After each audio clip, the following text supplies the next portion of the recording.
Welcome to week 11. The podcast was up earlier, but some people were having trouble accessing it, so I'm reposting it now. So I'm just redoing it. I don't know really what the issue was, but hopefully this one will come through okay.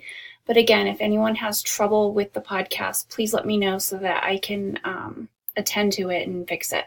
But we are covering chapter 10 this week, which is social psychology. And this is actually my area of expertise. So I typically teach social psych also in any given semester, at least once a year. I teach it online and I also teach it in class in person. So it's a really fun area. It's an applied area of psychology. So you'll see that a lot of the concepts and the topics that we're going to be talking about in social psych are very relevant and very applicable to your lives and how you relate to people and social interaction. So I think you're going to enjoy this chapter. Here is the to-do list here as usual. The learning objectives are here. Now, there's a lot to cover in social psych. Again, this is a class that we could spend a whole semester on.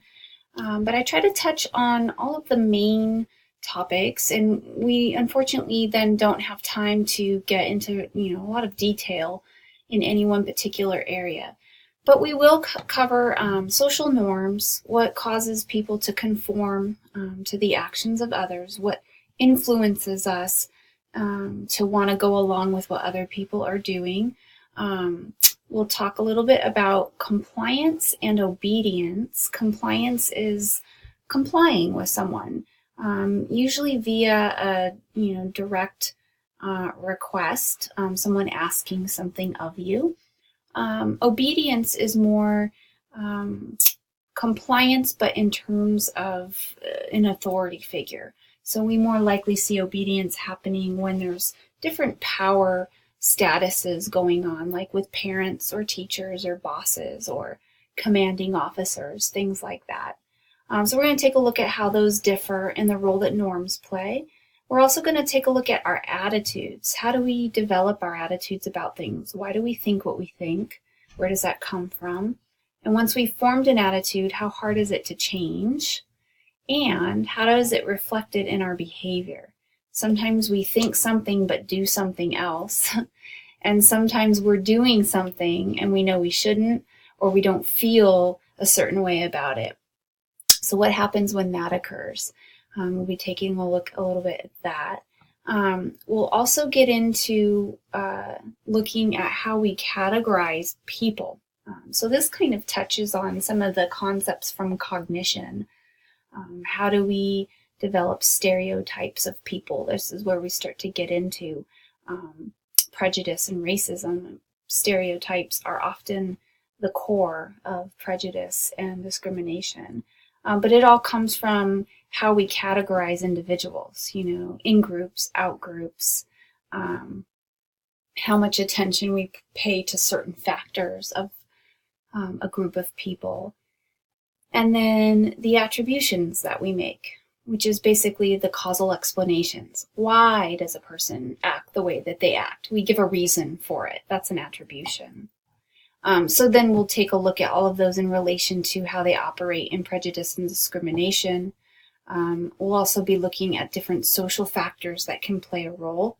When we are stressed or coping with adversity, we may not always respond the way that we normally would. So that can get in the way. So definitely situational variables come into play. We'll then turn our attention to attraction and love, what draws people together, what keeps people together, looking at the triangular theory of love by Sternberg. What are the best kinds of love to have in a relationship, and what kinds do we see?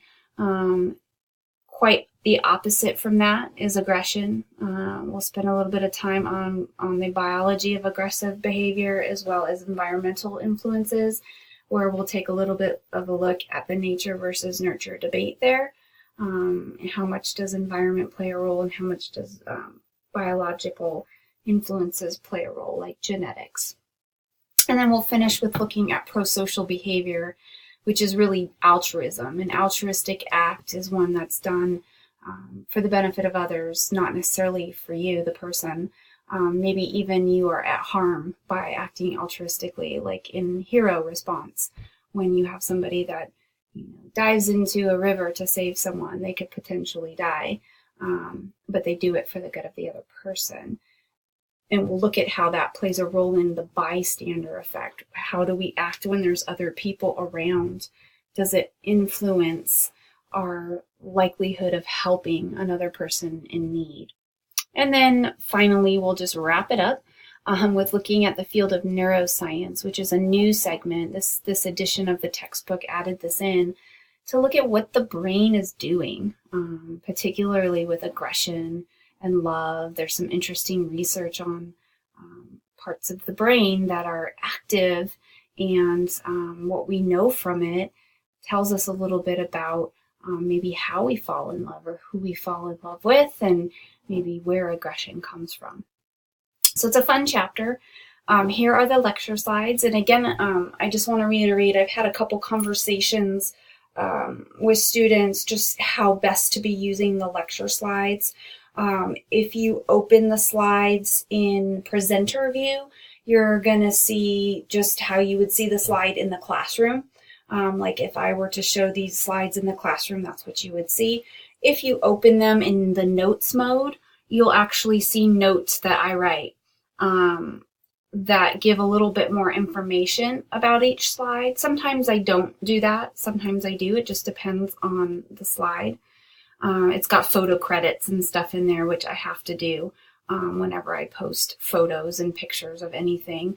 And some of these come from the publisher. But that's the best way to be using the slides, is paying attention to those notes and then bridging what you see in the lecture slides with then what you're reading in the book. So you could print these lecture slides out. You can print 3 slides to a page with notes on the side. If you go to print as PDF, it'll give you that option to print it with the notes field. You just have to select, it'll say print what, and you'll say, oh, I want notes. And you can print it that way. That's going to do 1 slide per page. Or if you want to save paper, you can print 3 slides per page with notes on the side. And I think that's outline format, and it'll ask you how many slides per page. But that basically will help you if you have those printed out next to you while you're reading the chapter. It'll help you a lot in just understanding what's covered in the book and what's covered in the lecture. Lecture is obviously a little briefer. It doesn't cover everything that's in the book. It covers all the main topics, definitely all of these objectives, and gives some examples, but the book is going to go beyond that. So that's the best way to do it. And I've had a conversation with a couple of students already about that, but I figured if 2 people are asking those questions, probably more people have the same questions. Okay, and then this week, the videos that you're watching are all in episode 16 of my psych lab, and that's the area dealing with social psych. Plus, I've posted 1 extra video. And the key that I want you to keep in mind this week is you need to watch the video after you've done all the reading and before you've done the discussion, okay? So discussion shouldn't be happening until you've read everything and watched all the videos. And that's particularly important this week because the video has to do with the Milgram study. So you need to be able to read the original Milgram study, which is actually Hawk Reading 40, Obey at Any Cost, is all about the Milgram study. You need to read about it in the main book. The Cicerelli White book also talks about Stanley Milgram's study, gives some more details that Hawk doesn't necessarily include. So you're getting 2 sources of information on this one study. You're getting Hawk's take, and you're getting Cicerelli and White and their take on Milgram. And that gives you a lot of good information to be able to then answer these questions, okay? But then you're going to watch this video And it's a modern day take on the Milgram study. So Jerry Berger replicated Milgram's study in the early 2000s. I believe it was 2007. And he wanted to see, would people act the same way in terms of obedience as they did when Milgram did his study, 40 years ago in the 50s. So watching this video is essential. So many good clues as to what's changed. In the original Milgram study, it was only men. In the updated study, there was men and women. So you're going to get to see how did men and women differ in their responses. So if you take all of that, you're then ready to complete the discussion posts for this week. And those ask you about all of the factors, there's several, that contribute to people's tendency to obey authority. What makes people obey versus not obey? Those can be things about the person that make them obey, how they were raised, how they feel about a certain situation, or it can be things about the situation, where they are, what's happening around them, who's with them, where are those people at if they're with them. So I want you thinking about all of these, and both textbooks, Hawk and Cicerelli & White, give you clues to answering this. So I should be seeing you integrate both those sources into your response. And then how do you think people today would respond? Well, that's a kind of a giveaway from the video here, okay? Because it's going to tell you in the video how people today respond, particularly looking at some gender differences. And then I'd like you to go a little bit further and explain one event that's happened in the last 10 years that mirrors the Milgram study. So something that's happened rather recently, which is kind of an echoing of obedience. People obeying, even maybe when they shouldn't, and what that has looked like. There's lots of examples. I expect some wide variety of differences, and I would urge you not to read other people's posts before you write your own. I've noticed that some people, I think, are not doing that, and so I'm tending to see a lot of regurgitation of the same ideas. When I teach this in class and people aren't privy to other people's responses, I get much more variety. So please try not to look at other people's responses before you write your own. I want you to come up with your own ideas and what do you think, and that's what I want to see there. Okay, when you finish all of that, we just have a quiz this week, quiz 9 on the chapter of social psych, and that concludes the week. Hope you guys all enjoy your week, and if you have any questions, please let me know. Thank you.